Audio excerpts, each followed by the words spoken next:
Díomh chuirde tásúla an gúil sibh go maith tá fearfáiltear ó bharascaí scéalta le chifa, so tá scéal eile agan inniu tá léomhagan le chéile agus tá sé faoi cearc éigen dar bhanam Kitty Cearc. Fé gur híonn sin le na huimhigh ar fad. Tá si go hálan. Tá an scéal seo scríofa ag Patricia Ford agus rinne Sarah Preston na pictúir dún. Is fáin go bhfeiceann muid cad tá si seo faoi. Sin sin Kitty Cearc. Bhí Kitty Cearc ar bís. Ceithre ómh a deir si agus í a cuaireamh. A haon, a dó, a trí agus a ceathair. Ní fada inis go mbeidh na sicíní beaga ag teacht amach. Ar maidin, rú si Kitty go muc. Déag si fuaithaí sa nead. Chóirigh si na huimhice a ríist.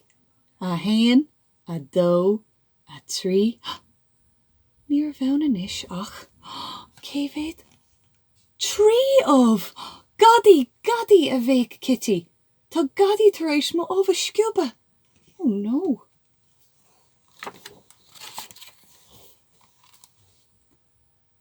Rishi lé go dtí gur tháinig si chomh fada le Nóra dúinala. Ó an Nóra, ar sa Kitty. Wacha tú an gadaí a sciobh mómh? Cén sort gadaí a bhí ann? Ar sa Nóra ag síne amach a cusa móra fada agus cuma an nervhíseach orthaí.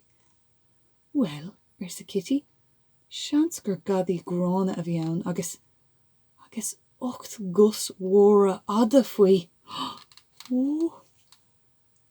Ó, jo go Joe, ar sa Nóra. Caiimiid brethir sula dóga sé mráhaín ala chomá. Oh no, cén sa gadaí é sin. Araigh le Kitty. Ina dia tháinig Nóra dúinala. Riisiad lo go dtí gur tháinig siad chomh fada le Lucy Coire. Ó, a Lucy, ar sa Kitty. Wacha tú an gadaí a sciobh mómh? Cén sort gadaí a bhí ann? Ar sa Lucy Coire agus chraisí a cóta catach teamh. Well, ar sa Kitty, seans gur gadaí grána é le 8 gus mhóra fada faoi agus cóta catach teamh. Samhlaigh. Ó, jo go Joe, ar sa Lucy. Caiimiid brethir sula dóga sé mo únaín chomá. Ó, cén sa gadaí, wow. Araigh lo go dtí gur tháinig siad chomh fada le Siobhánín Cut. A Siobhánín, ar sa Kitty. Wacha tú an gadaí a sciobh mómh? Ar sa Kitty. Cén sort gadaí?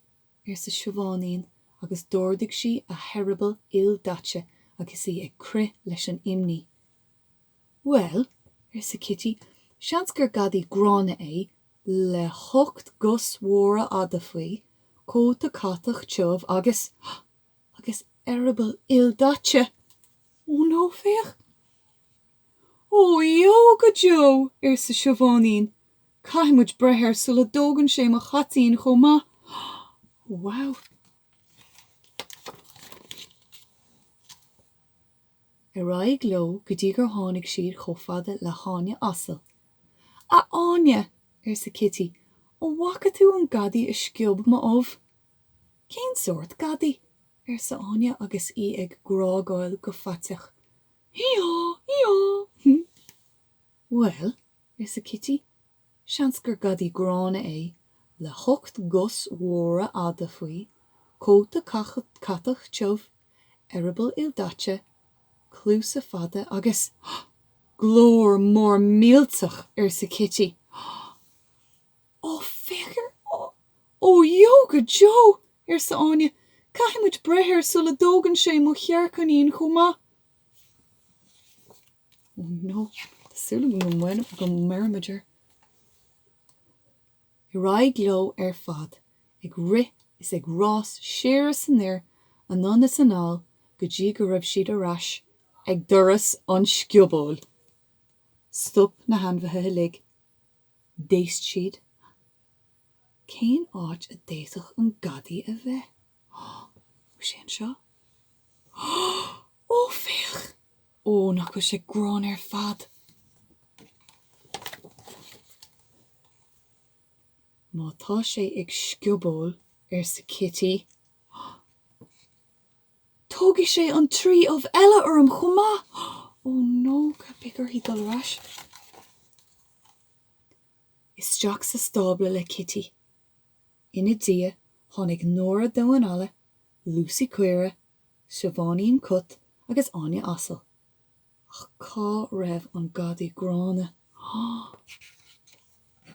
Ó sinní an sin! Ó nó nach go siú fásach.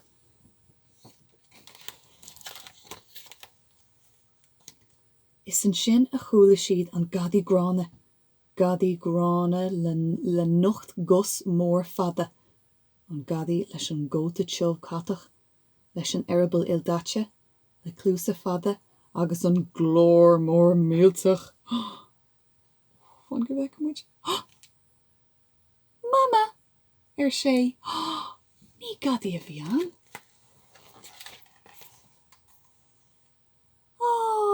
Sa kitty, féach.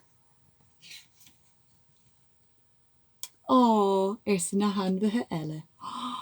Sa tháinig an sicín beag amach. Ní raibh gadaí ar bithán sa Anya Asel. Ní raibh ann ach an sicín beag cliste seo a tháinig amach as an óbh a réir.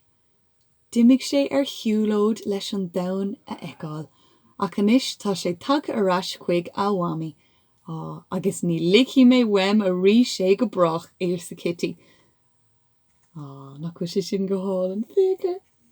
Ná an trúr eile a chuirid ar sa kitty. Ó nó, féic an trúr eile. Tá siad imethe freisin ar strait.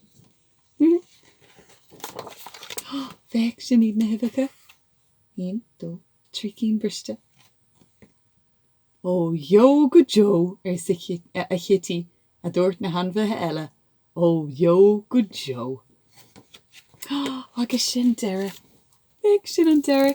So big ar kitty rihan sin agus na sicín eile á ceapam tá siad a géirí an dam go léir eicáil.